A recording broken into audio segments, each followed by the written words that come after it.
नमस्कार, मध्य भारत देख रहे हैं आप। मैं हूं आपके साथ नेहा। मुख्यमंत्री डॉक्टर मोहन यादव मंगलवार सुबह ओंकारेश्वर पहुंचे। कोठी स्थित हेलीपैड से ओंकारेश्वर में गोमुख घाट पर पहुंचे, जहां नर्मदा संत भैया जी सरकार के नेतृत्व में पहुंची नर्मदा परिक्रमा यात्रा के समापन समारोह में शामिल हुए। सीएम ने नर्मदा पूजन किया, वही एक बच्चे को लाड दुलार भी किया और एक्स पर पोस्ट कर लिखा, ये शब्दों का नहीं आत्मीयता का संवाद है। आज महादेव के आशीर्वाद से धन्य धरा पर बच्चों की मुस्कान देखकर मन आनंद से भर गया है।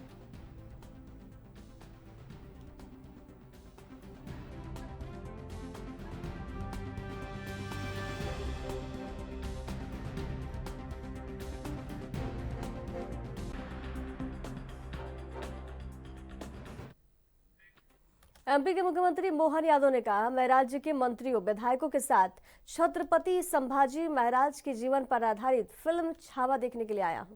छत्रपति शिवाजी महाराज का जीवन हम सभी के लिए प्रेरणा है। छत्रपति संभाजी महाराज ने धर्म के लिए अपने प्राणों की आहुति दी। दुनिया उथल पुथल से गुजर रही है और हमारा देश कई चुनौतियों का सामना कर रहा है, लेकिन पीएम मोदी के नेतृत्व में देश विकास कर रहा है और दुनिया भर में संस्कृति का परचम लहरा रहा है।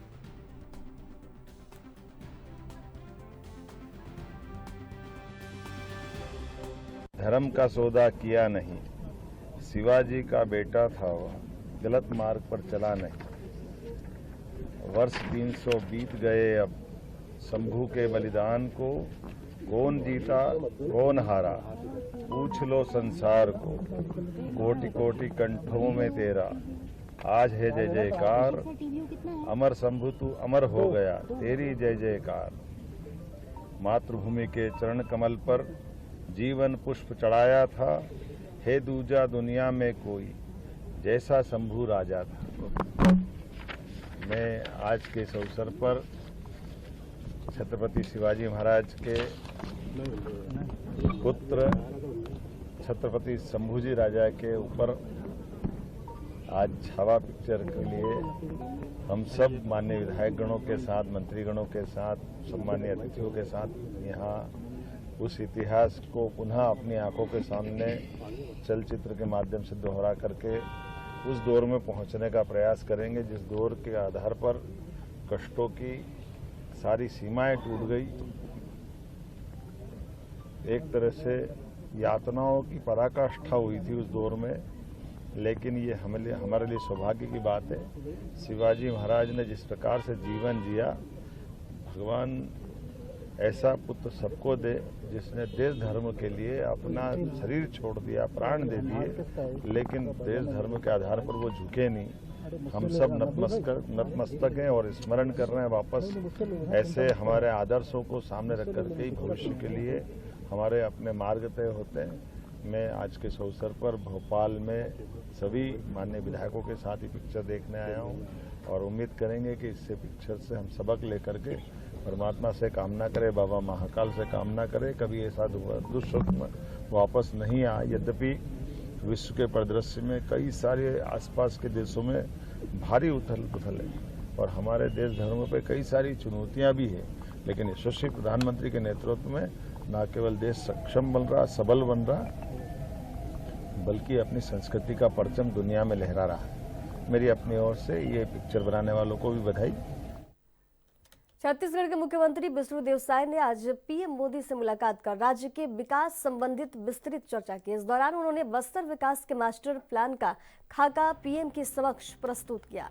बैठक में मुख्यमंत्री श्री साय ने बस्तर विकास का मास्टर प्लान पीएम मोदी के समक्ष प्रस्तुत किया, जिसमें नक्सल प्रभावित क्षेत्रों को बुनियादी सुविधाओं, उद्योगों और पर्यटन के नए केंद्र के रूप में विकसित करने की रूपरेखा शामिल थी। पीएम ने इस योजना पर सकारात्मक प्रतिक्रिया देते हुए राज्य सरकार को हर संभव सहयोग का भरोसा दिया।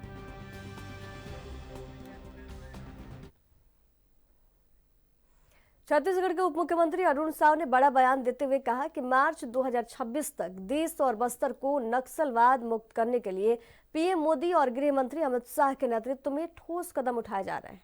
नक्सलियों के आत्मसमर्पण की संख्या बढ़ रही है, वही शांति और सद्भावना को बढ़ावा देने के लिए बस्तर ओलंपिक और बस्तर पंडुम जैसे कार्यक्रमों का आयोजन किया जा रहा है।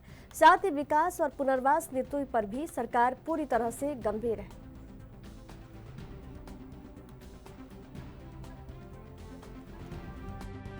केवल समय बच गया है जो डेडलाइन तय की गई है सरकार की तरफ से? देखिए, जिस तरह से मार्च 2026 तक देश और बस्तर को नक्सलवाद मुक्त बनाने का जो बीड़ा उठाया है प्रधानमंत्री माननीय नरेंद्र मोदी जी के नेतृत्व में देश के गृह मंत्री अमित शाह जी ने, उस दिशा में हर तरह के प्रयास किए जा रहे हैं। लगातार नक्सलियों का आत्मसमर्पण हो रहा है। लगातार सरकार ऐसे आत्मसमर्पित जो नक्सली हैं उनके पुनर्वास के लिए काम कर रही है। वहीं लोगों में शांति और सद्भावना बनाने के लिए, लोगों में जागरूकता लाने के लिए बस्तर ओलंपिक, बस्तर पंडूम जैसे कार्यक्रम, और वहीं दूसरी ओर विकास के काम भी लगातार बस्तर में हो रहे हैं। तो निश्चित रूप से नक्सलवाद के मुद्दे पर मुख्यमंत्री विष्णुदेव साय जी की चर्चा देश के गृह मंत्री अमित शाह जी से हुई होगी, और हमने जो अभी पुनर्वास राहत नीति बनाई है उसको लेकर भी जानकारी उन्होंने दी होगी, और जो हमारा आगामी सरकार की योजनाएं हैं उन पर भी उनकी चर्चा निश्चित रूप से होगी। सर, चुनाव संपन्न हो गए हैं, अब क्या मंत्रिमंडल का विस्तार हो जाएगा कुछ दिनों में? बहुत समय से, लंबे समय से चर्चा चल रही है। विधानसभा में कांग्रेस विधायकों ने मंडला नक्सली एनकाउंटर को फर्जी करार देते हुए हंगामा किया और सरकार पर गंभीर आरोप लगाए। कांग्रेस विधायक विक्रांत भूरिया ने इस मामले को सदन में उठाते हुए कहा कि पुलिस ने अपना टारगेट पूरा करने के लिए निर्दोष आदिवासी की हत्या की है। उन्होंने मांग की कि इस पूरे मामले की जांच एक रिटायर्ड जज से कराई जाए। कांग्रेस विधायक विक्रांत भूरिया ने कहा कि एक ओर सरकार नक्सलवाद खत्म करने का दावा कर रही है, वहीं दूसरी ओर निर्दोष आदिवासियों के मौत के घाट उतारा जा रहा है। उनका आरोप है कि एमपी में आदिवासियों पर सबसे ज्यादा अत्याचार हो रहे हैं। वहीं इस मामले पर जब सरकार की प्रतिक्रिया आई तो गृह मंत्री नरेंद्र शिवाजी पटेल ने जवाब दिया कि जवानों ने पहले आत्मसमर्पण के लिए कहा था, लेकिन आरोपियों ने पुलिस पार्टी पर फायरिंग कर दी, जिसके बाद जवाबी कार्रवाई में एनकाउंटर हुआ।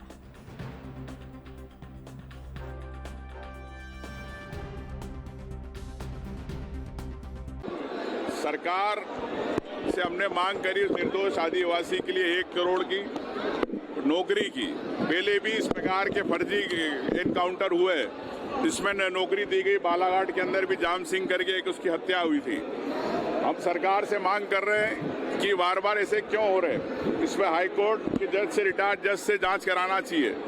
और जब बात निर्दोष आदिवासी की बात है, जो 10 लाख रुपए दे चुके मुख्यमंत्री सहायता से, तो अब सरकार कहती है नक्सलाइट है कि नहीं है इसकी जांच कराएंगे। तो मतलब आपने जो 10 लाख रुपए दिए, क्या निर्दोष आदिवासी को नहीं दिए, क्या किसी नक्सलाइट को दिए? जब आप स्पष्ट है कि पुलिस है, गांव के लोग कह रहे हैं कि निर्दोष आदिवासी 10 लाख मिल गए, तो आप उसको 1 करोड़ रुपए तत्काल, उसको ये नौकरी उसके परिवार को क्यों नहीं देना चाहते? तो ये सरकार बस्ती है आदिवासियों से, आदिवासियों को वोट लेना चाहती है, लेकिन आदिवासियों को सहायता राशि नहीं देना चाहती। आदिवासी उस परिवार को जो बेगा है, जो हमारे यहाँ ऐसी बेगा एक जनजाति है जो सबसे कम है, विलुप्त हो रही है, क्या उस परिवार के लिए आप सहायता राशि 1 करोड़ रुपए मुख्यमंत्री जी को तत्काल देना चाहिए और तत्काल उनको नौकरी देना चाहिए उस परिवार के लिए? ये हमारी मांग है। क्या होगा सर जिन लोगों ने गोलियां चलाई हैं, जो अधिकारी हैं? देखिए, हमने पूरी इस पे मजिस्ट्रेट जांच हो रही है, जैसा सरकार ने कहा, जांच के सामने बात आएगी, लेकिन सबसे महत्वपूर्ण है कि उस परिवार के प्रति संवेदनशील होना चाहिए कि भारतीय जनता पार्टी को, ये हम कांग्रेस की। देखिए, ये आंदोलन छोटा नहीं है, बहुत बड़ा है। बैगा समाज हमारे आदिवासियों में संरक्षित समाज है, और अगर उसको न्याय नहीं मिलेगा तो पूरे मध्य प्रदेश में हम लोग आंदोलन करेंगे। आदिवासी कांग्रेस और कांग्रेस पार्टी पूरी ताकत से इनका विरोध भी करेगी और सब आदिवासियों तक ये बात पहुंचाएगी कि मध्य प्रदेश एनसीआरबी के डेटा में सबसे ज्यादा आदिवासियों पर अत्याचार वाला राज्य ऐसे ही नहीं बन गया, क्योंकि सरकार जो शोषण कर रहे हैं उनका संरक्षण करने का काम कर रही है। जिन अधिकारियों ने एनकाउंटर किया उनके लिए क्या कहेंगे आप? उन पर हत्या का मुकदमा चलना चाहिए, सीधी सी बात है। लेकिन कांग्रेस केवल हंगामा करना चाहती है। जिस घटना को लेकर कांग्रेस ने हंगामा करने का प्रयास किया है, उस घटना की मजिस्ट्रियल जांच के आदेश हो चुके हैं और सरकार पूरी संवेदनशीलता के साथ में उस घटना की जांच कर रही है और संबंधित लोगों के प्रति भी पूरी संवेदनशीलता के साथ सरकार खड़ी है। बिल्कुल निश्चित रूप से सदन के अंदर हमने कहा है कि सबसे पहले तो जांच हो, जांच के बाद सिद्ध होगा कि कोई नक्सली कनेक्शन था या नहीं था। यदि नक्सली कनेक्शन नहीं था तो निश्चित रूप से सरकार परिवार के सदस्य को सरकारी नौकरी भी देगी और जरूरत। यहाँ रुकेंगे एक छोटे से ब्रेक के लिए।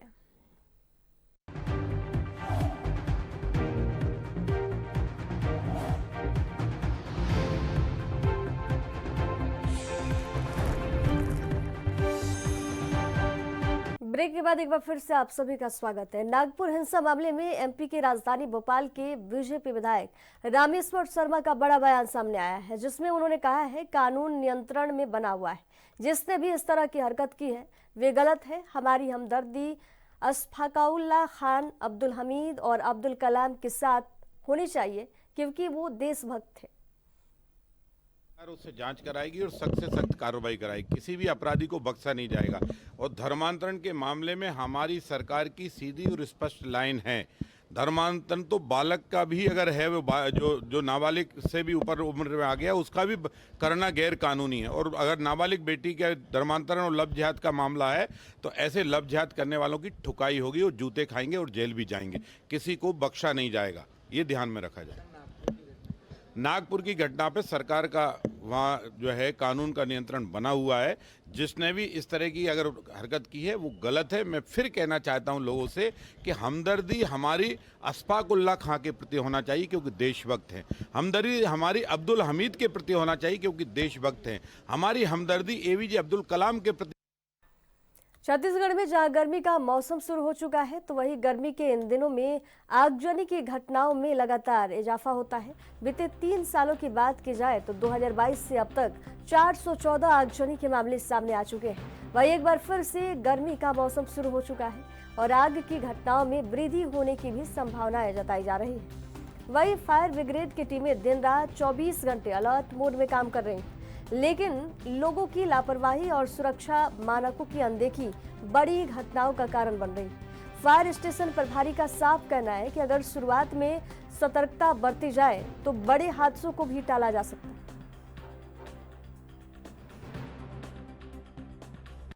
गर्मी में आगजनी की घटनाओं में वृद्धि होता है। हमारे पास अगर वार्षिक आंकड़ा देखें तो 2022-23 में हमारे पास 146, 23-24 में 123 और 24 से अभी मार्च तक 143 अग्नि दुर्घटनाएं घटित हो चुकी हैं। कितनी वाहनें अपने पास है, संसाधन क्या क्या है? हमारे पास आग से लड़ने के लिए हमारे पास बड़ी गाड़ियां 4 हैं और छोटी गाड़ियां 2 हैं और अग्निशमन उपकरण भी हमारे पास उपलब्ध हैं। हमारे पास कमी है तो सिर्फ मैन पावर की। आगजनी में कई सी जगह होती है जहां बड़ी गाड़ियां दमकल की नहीं पहुंच पाती है, तो उन जगहों के लिए किस प्रकार उपाय करते हैं? हमारे पास ग्रामीण क्षेत्रों में आगजनी की घटनाओं की सूचना हमको फोन पर प्राप्त होता है। डायल 112 पुलिस कंट्रोल रूम चाहे हमारे दूरभाष नंबर पर आगजनी की घटनाओं की जानकारी मिलती है। हम घटनास्थल के लिए सूचना पाकर रवाना हो जाते हैं, लेकिन जैसे मैनपाट का तराई इलाका या ग्रामीण क्षेत्रों के ऐसे इलाके जहां आगजनी की घटना घटित हुई है वहां हमारी गाड़ियां वहां तक नहीं पहुंच पाती हैं। कभी कभी हम घटनास्थल से पहुंच करके चुपचाप वापस चले आते हैं क्योंकि वहां तक वाहन पहुंचने का साधन नहीं होता है। या तो पहाड़ का तराई होता है या गड्ढे होते हैं, नदी नाले होते हैं या खेत होते हैं। ऐसे जगह में हम अग्निशामक वाहन को ले जाने में असमर्थता जाए। आगजनी की जो घटनाएं होती हैं वो हमारे अज्ञानता या हमको हमारे अंदर जागरूकता की कमी, पब्लिक के अंदर जागरूकता की कमी रहने के कारण होता है। घटना का शुरुआत कहीं एक जगह से होता है, अगर हम वहीं पर उस घटना को रोक लेते हैं तो बड़ी घटना होने से रुक जाता है। लेकिन लोगों में जागरूकता नहीं है। अगर कहीं थोड़ा बहुत भी शॉर्ट सर्किट हुआ तो लोग अग्निशामक यंत्रों का उपयोग नहीं करते हैं, बल्कि हल्ला मचाते हैं और दूर भागना शुरू कर देते हैं, जिससे हमको जब सूचना मिलता है तब तक आग अपना काम करते रहता है, उसको कोई रोकता नहीं है।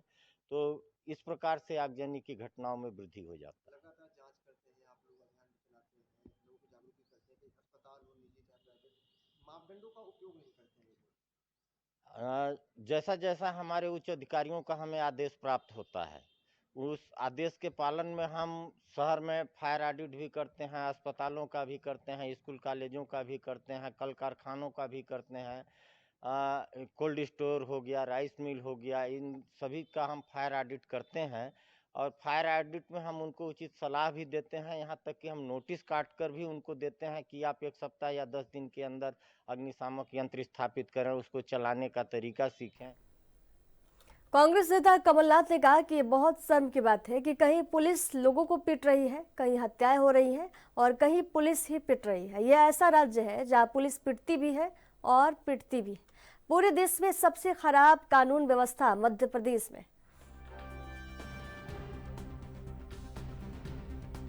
शर्म की बात है कि पुलिस कहीं पीट रही है, कहीं हत्या हो रही है और पुलिस कहीं खुद ही पीट रही है। ये एक ऐसा प्रदेश है देश में जहाँ पुलिस पीटती भी है और खुद पिटती भी है। सर, आप फेक एनकाउंटर का आरोप लगा रही है कांग्रेस। तो कहना है कि केवल इसलिए एनकाउंटर किया गया कि नक्सल मूवमेंट दिखाकर केंद्र का फंड लिया जा सके। ये तो पुलिस, हमारी कानून व्यवस्था प्रदेश की के बारे में जितना कम बात करो उतना अच्छा है। सबसे ठप कानून व्यवस्था पूरे देश की। अगली खबर छत्तीसगढ़ के बीजापुर से है, जहां बीजापुर में पत्रकार मुकेश चंद्राकर हत्याकांड में आज एसआईटी चार्जशीट पेश करेगी।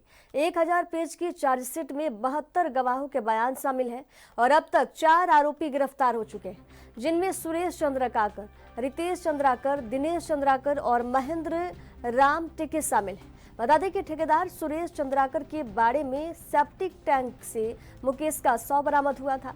जांच में सामने आया कि 2 लोगों ने मिलकर मुकेश की बेरहमी से हत्या की थी और सुरेश चंद्राकर इस हत्याकांड का मुख्य मास्टरमाइंड था।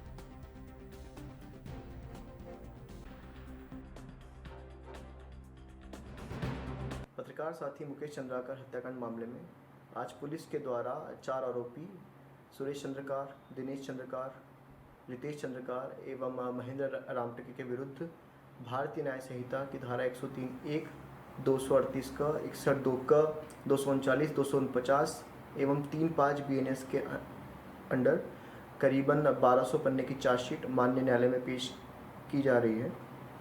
साथ ही साथ पूरी इन्वेस्टिगेशन के दौरान काफ़ी बारीकी से डिजिटल एवं फिजिकल एविडेंसेस को देखा गया है और उन्हें इस केस में केस डायरी में प्रॉपर तरीके से इंक्लूड किया गया है।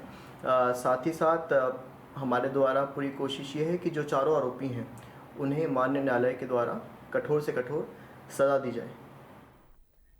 जगदलपुर नगर निगम में अब तक अमृत जल मिशन योजना का काम पूरा नहीं हो पाया है। इसी की वजह से शहर की बड़ी आबादी तक पेयजल की व्यवस्था नहीं हो सकी है। करीब 20 आबादी ऐसी है जो ड्राई जोन में रहती है। शहर के 12 वार्डों में इस आबादी के सामने इस बार मार्च महीने से ही पानी की दिक्कतें हो रही हैं। नालों में पानी नहीं आ रहा है और पानी नहीं मिलने की वजह से लोग रोज निगम का चक्कर लगा रहे हैं। निगम के पास कुल 10 टैंकर हैं। इसमें राजनीतिक कार्यक्रम, प्रशासनिक और खेल गतिविधियों के अलावा अन्य सार्वजनिक कार्यक्रमों में भी इनका इस्तेमाल किया जाता है। ऐसे में सूखे पड़े वार्डों में लोगों को गर्मियों के दौरान पेयजल के लिए तरसना पड़ रहा है। खुद नए बने महापौर मानते हैं कि इस साल भी गर्मी में पानी की सप्लाई टैंकर के ही भरोसे रहेगी। वर्ष 2017-18 में शुरू की गई अमृत मिशन योजना में अब तक 103 करोड़ रुपए खर्च हो चुके हैं। योजना के तहत 70 काम पूरा हुआ है। महापौर संजय पांडे का कहना है कि अगले 6 महीने में अमृत जल मिशन का काम पूरा कर पानी सप्लाई शुरू कराई जाएगी।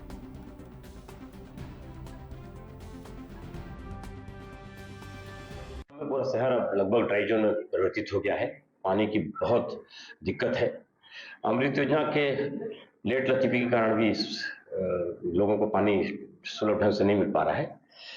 हमारी पूर्व तैयारी के संबंध में है कि माननीय विधायक जी ने हमको 10 टैंकर प्रदान किए हैं। माननीय सांसद जी से भी बात हो रही है। इस सीजन में तो हमको टैंकर के ऊपर ज़्यादा ध्यान देना पड़ेगा, क्योंकि त्वरित व्यवस्था में अमृत योजना को भी चालू नहीं किया जा सकता। लेकिन जिस दिन अमृत योजना हम 6 महीने के अंदर टारगेट लेके चल रहे हैं कि अमृत योजना शुरू हो जाए, तो 70% एरिया को पानी मिल सकेगा।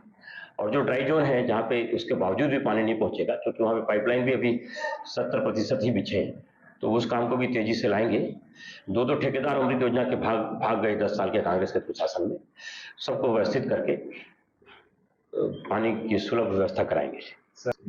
देखिए, हैंडपंप खराब है, आपको लगता है हैंडपंप में जब लाल पानी आने लगता है तो वो निस्तार के लिए रह जाता है, लेकिन निस्तार के पानी को भी लोग गलती से पी लेते हैं, जिसके कारण उसके दुष्परिणाम हो सकते हैं। तो नियम ये है कि निस्तार जो लाल पानी आने लग जाए या फ्लोराइड पानी आ जाए, उसको तत्काल बंद कर दिया जाता है। हैंडपंप खराब नहीं है, हैंडपंप सूख गए हैं क्योंकि वो पानी खराब है।